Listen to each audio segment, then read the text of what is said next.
aqui, pessoal, depois de ter sido feita a substituição do cubo, acabou-se aquele barulho, lembra? Que aqui você via a pastilha deslocando pra lá e pra cá, ó. Cubo empenado. Aí, ó. Agora ele tá funcionando direitinho.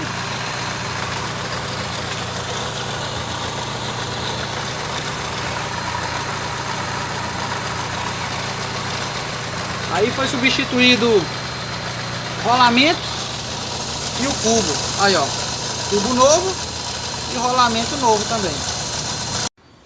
Esse é o rolamento do carro. Aí, ó, foi substituído. Esse rolamento é novo. Pode ver que a graxa dele ainda tá azulzinha ainda, brilhosa. Segundo o dono do carro, foi trocado o rolamento em uma outra oficina aí para poder parar aquele barulho, mas quando dá aquele deslocamento de pastilha, pessoal, aquele movimento do disco lateral, é isso aqui, ó. Cubo empenado. Entendeu?